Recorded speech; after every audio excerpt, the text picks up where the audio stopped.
Namaste. I was reading stanza 5 of the first chapter of the Bhagavad Gita. I didn't finish, so let me go on. Behold tu, Drishtaketu, the inner power of resistance to temptation, which is to say the yamas of Patanjali. Chaitanya, buried spiritual memories. Kashiraja, the northward or upward flowing discrimination. And let me pause a moment on that Kashiraj. Kashiraj, of course, means king of Kashi. But why is Benares called Kashi? It's because it goes backward for a while. There's a turn that it makes back toward its origin in the Himalaya. Anandamoyi Ma used to have an ashram that she called Ananda Kashi. It was above Rishikesh, and I stayed with her there sometimes. And that was a point too where the Ganga, the Ganges, went back toward the source before turning to come south again. So Kashi is that aspect of the Ganges which flows northward, or that aspect of man where his current flows north toward the brain. So Kashiraj is that northward or brainward, you might say, upward flowing discrimination. And also Purujit, inclination toward internalizing the mind, which is Pratyahara. Kundiboja, steady, upright bodily posture, asana. Shaibhya, inner power of adherence to virtue. The niyamas, in other words, all these foremost among men. See, Krishna's personalizing these things, but he's really talking about abstract qualities in all of us. And yama niyama are very important for everybody. Lo tu, mighty Udyamanyu, controller over the inner life force or pranayama. Brave Utamojas, ojas, or spiritual luster and power. Developed through sexual self-control. The son of Subhadra, Abhimanyu, self-transcendence, and the sons of Draupadi. All of these things. Draupadi, it says here, Draupadi symbolizes the Kundalini in the Mahabharata. And although she won for her bride, although Arjuna won her for his bride, she is fated to marry all 5 of the Pandavas' brothers. The Pandavas stand for the 5 chakras in the spine. Thus, Kundalini, as it rises in the spine, unites with each of the chakras in turn and directs them upwards. Sahadev, the coccyx or Muladhara, Nakula, the sacral or Swadhisthana, Arjuna, the lumbar or Manipur chakra, Bhima, the heart or the dorsal or Anahat, Yudhishthira, the throat or the cervical or Vishuddha chakra. The aim of Draupadi is to raise her energy and become one finally with Sahasrara. And so these are all this first chapter of the Gita is full of meaning, and really it's a scripture in itself. But I'm going to try to get quickly beyond it because after all there's an awful lot more to cover than that. And so, here also in balance, O flower of the twice-born, those leaders in my own army who are outstanding. And so then we hear the sides of the Kauravas. These number thyself, Drona, Bhishma, the consciousness of being a separate ego identity, of having one, Karna, outward attachment, and Kripa, I'm going to put my glasses on. I have to take them off and it's a bit convenient for a TV, but after all I have to read what I'm writing, right? Vishnu stands for the consciousness of being a separate ego identity.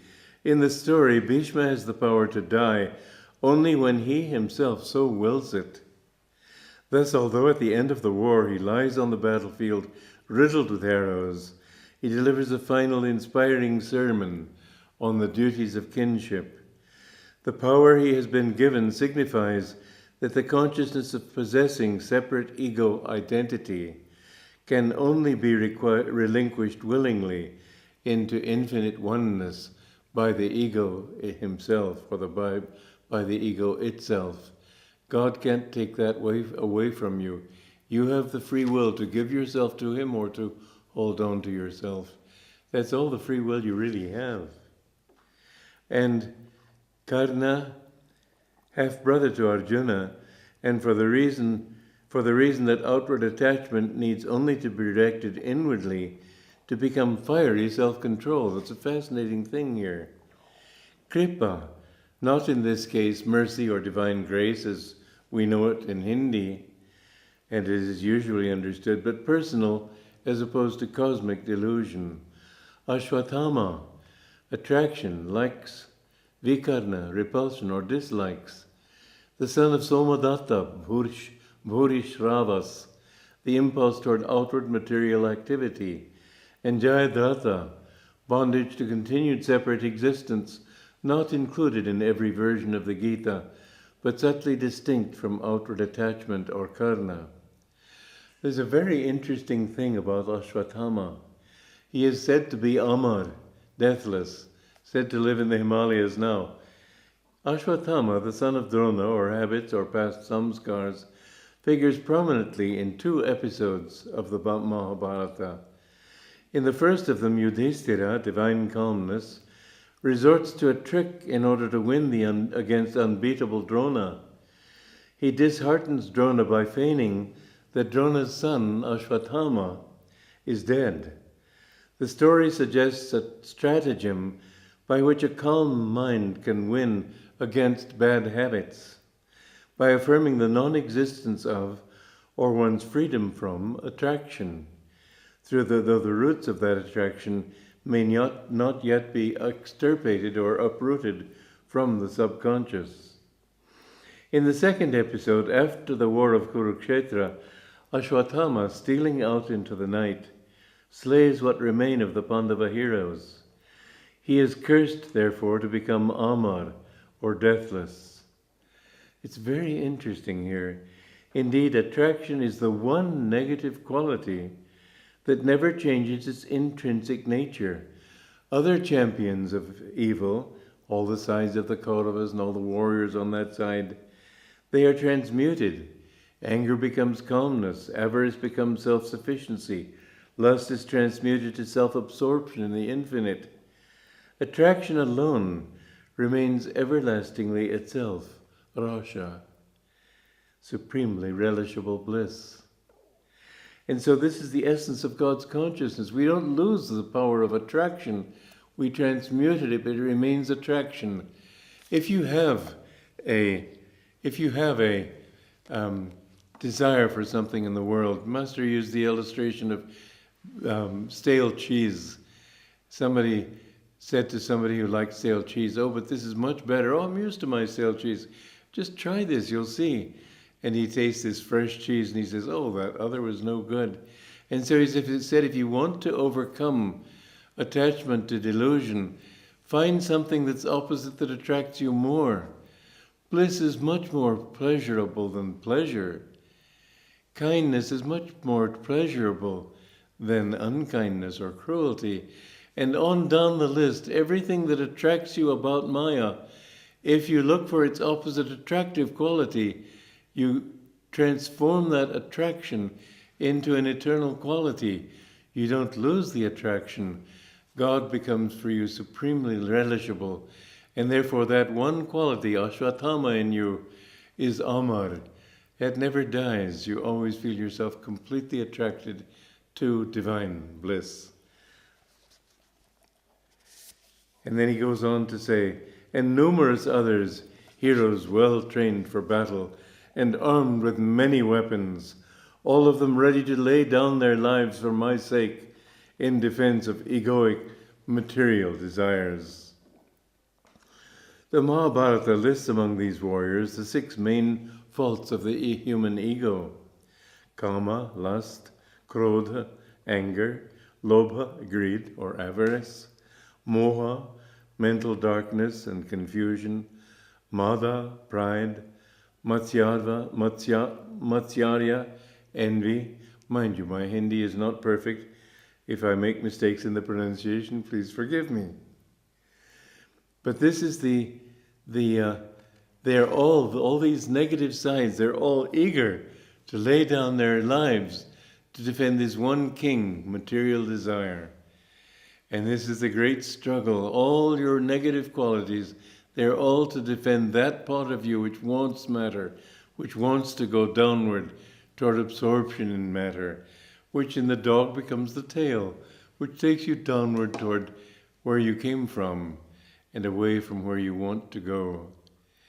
What we need is aspiration, not that memory. And another very interesting thing in Patanjali, he said that attainment of enlightenment is a process of smriti, memory. You remember what you were. You remember, when you feel bliss in your heart. I remember the first time I felt that bliss in meditation, I said, of course, this is what I am. And I thought I could never lose it again, but of course I did. You have to work to hold on to it and make it your own. But that memory, when you remember who you really are, you will remember. You don't have to sit there with a notebook and saying, oh, this is true and this is true, I got to remember all this. No, it seems so natural. You just wonder how you ever could have forgotten it. You know that you are a child of God. You know that you have that bliss. You know you are one with Him. You know that that is who you are. You are the soul. You are not the ego. When you meditate deeply enough, you suddenly remember, oh, I know now who I am. It will come to you that way. And so these teachings are absolutely wonderful because they take into account the whole spiritual path. Our forces, guarded by Bhishma, are numberless, for the pathways into delusion are multifarious. But their army, defended by Bhima, the power to uplift the body's energy, is numerically constricted because focused and powerful. Now, most translations of the Gita will say our army is easy to, their army is easy to conquer, ours is unconquerable. That's not what the Gita says. It says that side is countable. Why? Why are they few compared to the Kauravas? What he's saying here is that the qualities that it takes to become enlightened are not very many. You have to have devotion, humility, self-effacement as a part of humility, kindness, forgiveness. These are strong qualities. They are great, powerful friends of yours on your side, but they aren't a big army, whereas the ways of erring are endless. If this girl doesn't satisfy you, that one will. If this way of making money won't satisfy you, that one will. If this man isn't attractive enough, another one will. If this place doesn't satisfy, that will. The ways of error are without any end at all. They can go on forever. So that's what that passage is saying here, that the ways of which are guarded by ego are numberless. This is why it's not enough, the old way of neti, not this, not that. The old way of renunciation, the Swamis who just say, I don't want involvement in this. What you have to do is get rid of that ego, because it's the ego around which all these vultures accumulate, pecking at the corpse of your poor consciousness. When you've gotten rid of your ego, then you're free completely. So this is why I've created this new order of Naya Swami, new Swami, in which people are they're samadhi oriented rather than Maya rejecting oriented. There's so many things to reject, but if you cling to that one side, if you just say, I love God and I want to offer my ego to Him, you've gotten rid of it all. Nowadays we can say those things. In Shankaracharya's day you could not say them, because in Shankaracharya's day there was no way to demonstrate to anybody that the ego is not a reality. Certainly we seem different. I seem different from you. You seem different from other people around you. That difference, however, is a delusion. And only now that science has shown us that matter is only energy, is it possible for us to see that all matter is, there's no form in matter. It's just formless energy. That rock which seems so solid and firm and formed, it's just a blob of energy. And now it's possible for us to see that I am really the same as you. There's no difference between us. We don't have to make it an article of faith. We can make it a matter of intellectual acceptance and understanding. And so, all of you, therefore, placed in your proper stations, do everything you can to protect Bhishma, ego. Bhishma, though guarding his army, must also be guarded in turn by its leaders. For the consciousness of having a separate ego identity as man's central reality both springs to the defense of its delusions and has a need to be buttressed in turn by constant reminders of its dependence on personal involvement in outwardness. So you have to get rid of this ego by realizing that all these different qualities, they're buttressing your ego. Anytime you want something that is of Maya, something that is delusive, it's buttressing your ego. I want that. I like that. I am happy when somebody praises you. Oh, that's nice to hear. Somebody insults you. What do you mean by that? All these things, everything is centered around the ego. And if you can just, this is what Krishna is saying, if you can just get rid of the ego, all these things will vanish. So the most important thing for Maya to defend is the ego. We must work hardest of all in our spiritual effort to overcome that ego. Joy to you.